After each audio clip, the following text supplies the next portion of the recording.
Coming up, Tron Coaster track installation nears completion at the Magic Kingdom, a mysterious balloon in Epcot sparks tons of rumors, and the Fountain of Nations is no more. All that and more on the way. This is Mickey Views News. All who come to this happy place, welcome. Now I'm the king of the swingers, oh, the jungle VIP. I've reached the top and had to stop, and that's what's bothering me. Hello everyone, my name is Brayden and welcome to Mickey Views News. First up today, over in the Magic Kingdom, a lot is happening as it's now November, which you know what that means. It's holiday season. Holiday season is getting underway in Walt Disney World as Holiday Services works every night to get up as many decorations as possible, starting with the Magic Kingdom. Outside the park right now, there's a mix of fall and holiday decor on the train station. You can see the fall stuff on top and the garland below. Pretty emblematic of the current state as they're switching between these two seasons. Inside the park, some of the buildings are already decked out in garland and others are not just yet. We've got those garland Mickeys up with the fruit in them up on the lamppost going down Main Street. I didn't recall these Mickey garland things having those little lanterns on each ear, so I went into the archives to see, and they actually have had those previously, so something I never noticed before, so always learning new things. Today Disney got the tree up at Town Square, which looks awesome, and also today is the first day the castle is lighting up with the dream lights and all of that. Always great to see. I love the holiday season in Disney so much. It's definitely the best season in the parks in my opinion. Going over to Tomorrowland to take a look at the Tron work, heading over to the land, you can see the cranes towering over the park from basically everywhere, working to get this coaster together in time for the 50th anniversary of Walt Disney World in 2021. From over by Astro Orbiter and the launching pad, if you look over from there, you can now see the brand newly installed outdoor ride track for the Tron Coaster. Disney put up over the last few days, rocketing up over the back of the People Mover there. I put this online and I think people thought that I was like making some sort of point, like I was mad about the sight lines here or something. Obviously this is under construction, you know, so there's no worries sight lines wise or anything like that. This is all temporary, you know, how it looks currently. I actually think this area is going to look awesome, you know, with the actual canopy over the track and all of that with the LEDs. It is going to look beautiful from all over Tomorrowland and the park in general.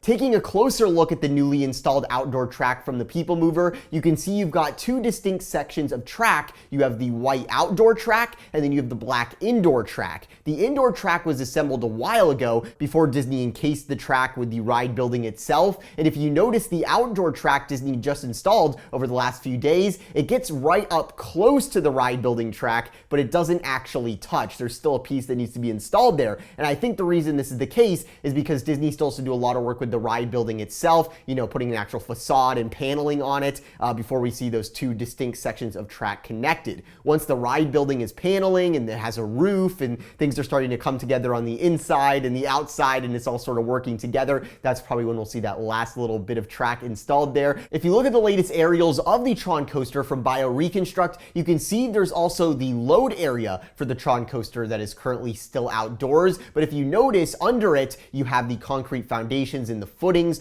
for all the columns that are going to go up. So we should see that section of the attraction encased as part of the ride building very soon as well. That's where you'll actually load the attraction and also where part of the queue will be, as you can see from the Shanghai version that actually overlooks the load area. We're not sure if that's how it's going to be in the Walt Disney World version, since there are definitely going to be some differences. If you look at the latest concept art, there's definitely some differences even from the concept art they gave us in 2017, where originally you had that staircase entrance and you went directly under the outdoor track. Now it looks like it's more of a ramp entrance and you're going around the ride track to the entrance to the attraction itself. So there's definitely some things Disney's working on there. Looking at this brand new outdoor portion of the track, not only does it look awesome, but as far as the sight lines go, just think, soon we're going to see Disney start assembling the steel exoskeleton for the iconic Tron attraction facade, that LED canopy that covers the entirety of the outdoor portion of ride track, which you'll also be walking under, as you can see in the latest art from D23. So looking at that view from the middle of Tomorrowland, you won't see that ride building. You're going to see a beautifully themed facade with the canopy and the signage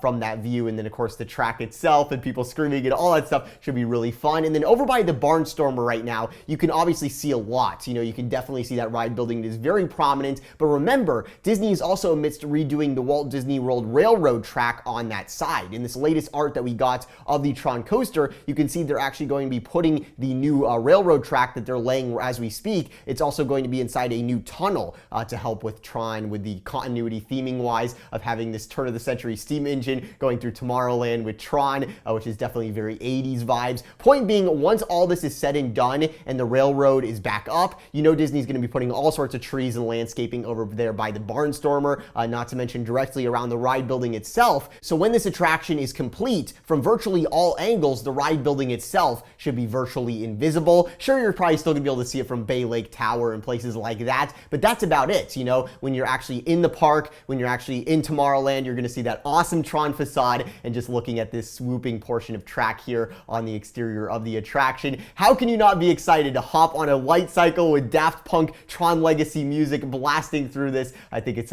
what they call on Twitter peak vibes. It's just going to be so cool. So excited for Tron. As part of getting footage for the Tron Coaster, I actually went over and got on the Tomorrowland Speedway for some distracted driving filming for you guys. And if you notice, new this year for the holidays, the Speedway is getting new decor. So far, we've seen some metal trees over by the Space Mountain turn, and then closer to the Tron area, there's this really weird spherical pyramid and some other white spheres that are scattered around. Are those going to be snowballs? Are they going to be ornaments? Are they just going to stay like that? What are those supposed to be? We'll just have to wait and see. Holiday decorating is still very much in the early stages here. There's a ton of new holiday decor coming to the Animal Kingdom this year that Disney hasn't even started on yet as far as actually putting it in. I'm really excited to see how all this new holiday decor turns out around Walt Disney World. Moving over to Epcot yesterday was a very weird day. First of all, I arrived to get footage of this story we're about to talk about. I arrived at Epcot. It was only 1 in the afternoon. It was on a Saturday, you know, it's food and wine, it's usually busy, but they had guests parking in the grass.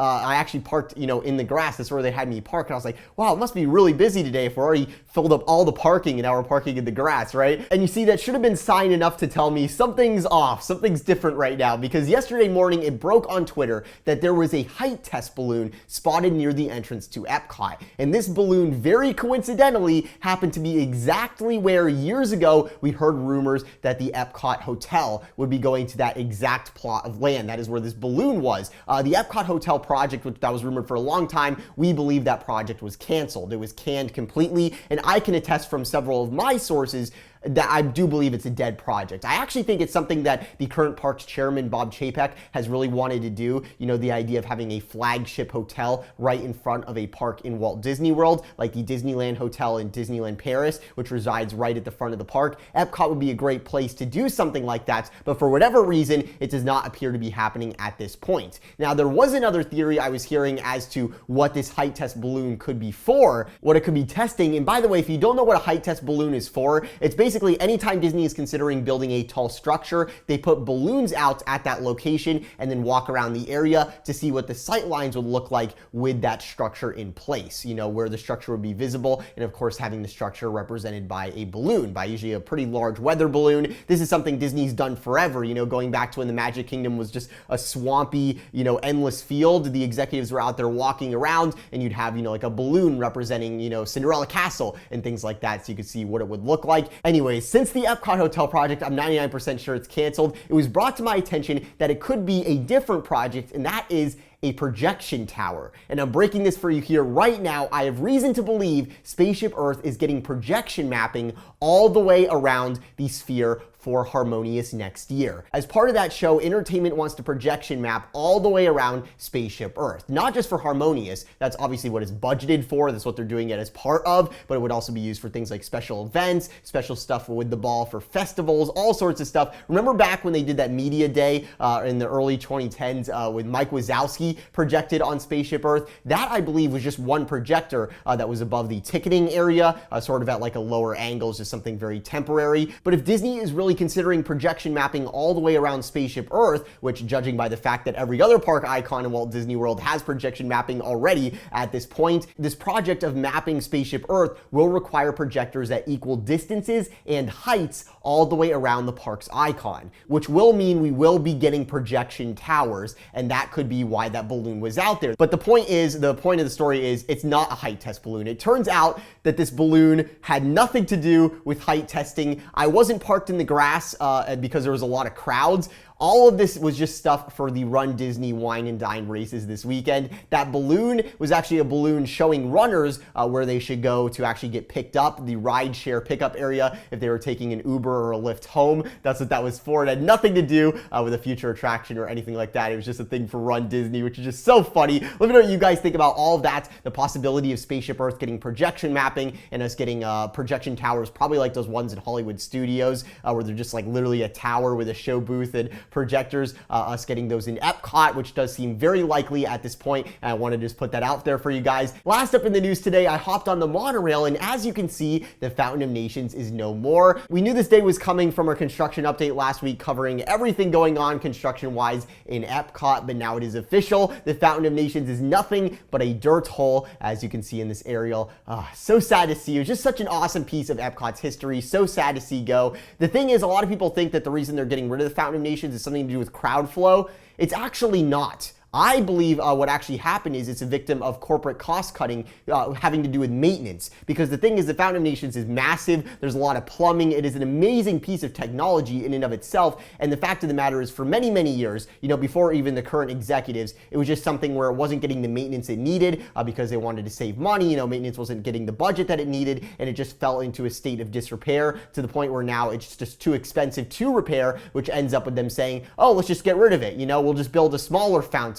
And now we're getting this little fountain with the Epcot overhaul that is nothing even close to what the Fountain of Nations was. And it's just a sad thing in my opinion, because now the way that the return on investment stuff works, a fountain doesn't really bring you a lot of return on investment directly, right? If you put a new fountain in the parks, people aren't going to show up in mass and you're going to get a ton of new attendance. So seeing something like the Fountain of Nations, something that was that big, that expensive, that complex, that beautiful, it's just never something that the way things currently work, it would never happen again. It's just from a day gone by, and that was something that was so great about it. Just never the way you want to see something as iconic and memory filled as this go. Be sure to subscribe to those notifications on so you don't miss any of the news on the way. Last video, I incorrectly stated that Mickey's Very Merry Christmas Party was actually starting today. The party actually starts November 8th. I had it in my head, it's holiday season now. The party must be starting immediately, but actually not. They have to bring in all the decorations after dark each night, take some time to get stuff rolling here. We have the castle lighting tonight, which is going to be pretty cool. So apologies about that. The party starts November 8th. Very excited for that. Between all the decorations happenings that we're going to be covering in all the parks and all the news we're breaking here, I really hope I'm earning your viewership. I just want to thank you so much for all the support. Be sure to check out our brand new Geodesic series all over print shirts. A lot of viewers have actually been saying they've been receiving theirs, and I even got some photos of people wearing theirs in the park, which is just so cool to see. Thank you guys so much. Link in the description below if you want to check those out. I'll talk to you soon from the Mickey V's Magic Studio, now located in Orlando, Florida. This is Brayden.